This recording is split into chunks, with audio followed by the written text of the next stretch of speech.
Have you ever wondered what really goes on inside a Masonic lodge? Beyond the handshakes and the symbols, there's a complex, centuries-old structure that guides a Freemason's journey.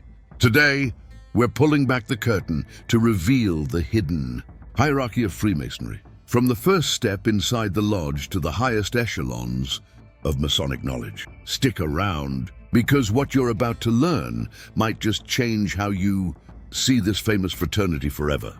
So, let's start at the beginning. When someone joins Freemasonry, they don't just become a member, they begin a journey through what are called degrees. Think of these like levels in a video game or chapters in a book. Each degree represents a new stage of personal and moral development, taught through unique rituals and allegorical stories. The foundation of it all is the Blue Lodge, sometimes called the Craft Lodge. This is where every single Freemason begins, regardless of their background or future aspirations. The Blue Lodge confers the first 3 degrees. Entered: Apprentice, Fellowcraft, and Master Mason. The first degree, Entered Apprentice. These are the core of the entire Masonic experience. It's about birth and new beginnings. The candidate is introduced to the basic principles of Freemasonry: morality, charity, and brotherly love. The rituals are designed to make the new member think about their own character and their place in the world.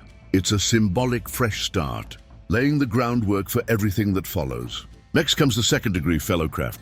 This degree is focused on education and intellectual growth. While the Entered Apprentice focuses on morality, the Fellowcraft is encouraged to pursue knowledge, particularly in the liberal arts and sciences. The symbolism here shifts to themes of work, reason, and intellectual light. It's the daytime of the Masonic journey, a time for active learning and building upon the foundation of the first degree. Finally, we reach the third degree, Master Mason. This is arguably the most dramatic and profound degree in all of Freemasonry. It confronts the themes of death, tragedy, and the hope of immortality.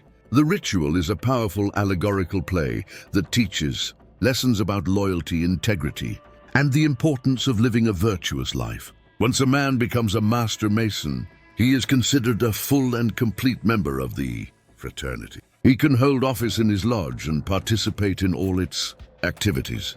For many, this is the end of their degree progression. But for others, it's just the beginning. This is where things get really interesting and, frankly, a bit confusing for outsiders. After becoming a Master Mason, a member has the option to join what are called appendant bodies. These are separate organizations that are appended to the Blue Lodge. They aren't higher in the sense of authority. A Master Mason is a Master Mason, period. But they do offer more degrees and expand on the themes introduced in the first 3. The 2 most famous appendant bodies, especially in the United States, are the Scottish Rite and the York Rite. Let's break them down. The York Rite is often described as the more Christian-centric path, though it is open to men of all faiths. It's a collection of several different bodies, each with its own set of degrees. First, you have the Royal Arch chapter, which confers degrees that are said to complete the story of the Master Mason degree. Then there's the Council of Cryptic Masons, and finally, the Commandery of Knights Templar.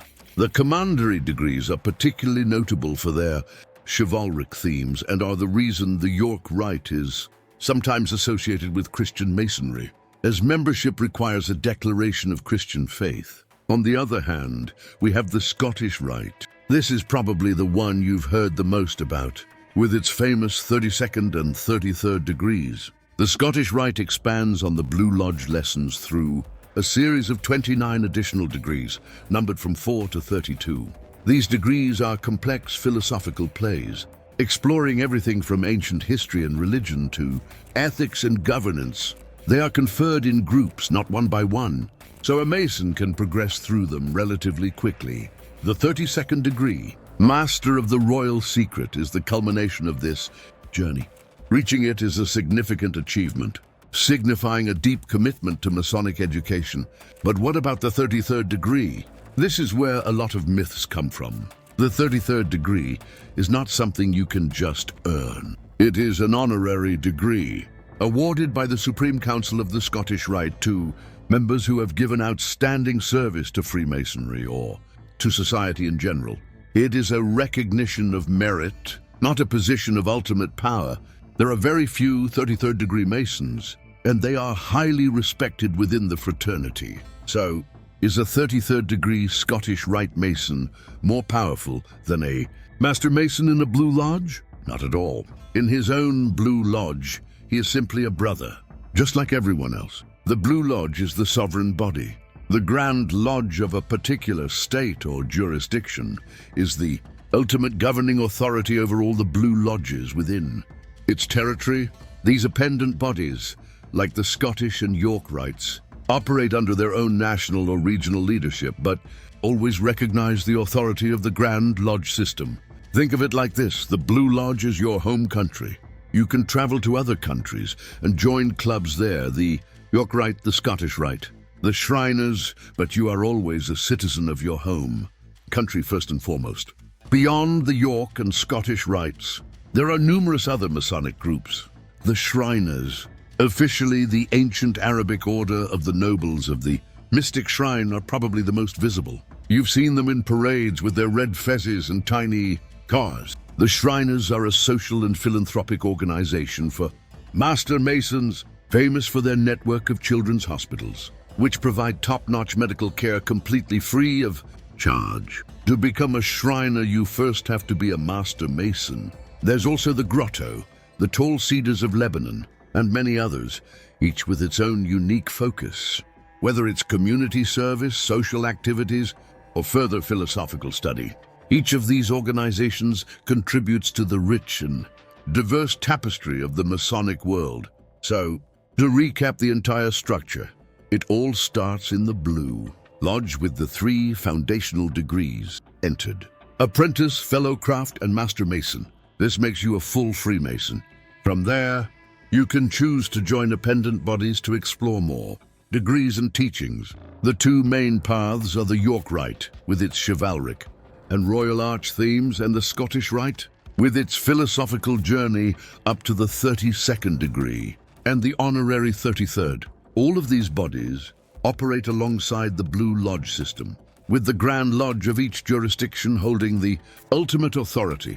The structure of Freemasonry isn't a ladder of power, but a web of opportunities for personal growth. It's a system designed not to create rulers, but to build better men dedicated to self-improvement, charity, and service to their communities. The degrees and rituals are simply the tools they use to achieve that goal. It's a deeply personal journey, shared in the company of brothers. So, the next time you hear about the secrets and hierarchies of the Masons, you'll know that the reality is less about a global conspiracy and more about a structured path of moral and intellectual self-discovery. It's a complex and fascinating system, but at its heart, its purpose is remarkably simple. Thanks so much for watching. If you found this explanation helpful, give this video a like and hit that subscribe button for more deep dives into fascinating topics. And let me know in the comments if you have any more questions about Freemasonry.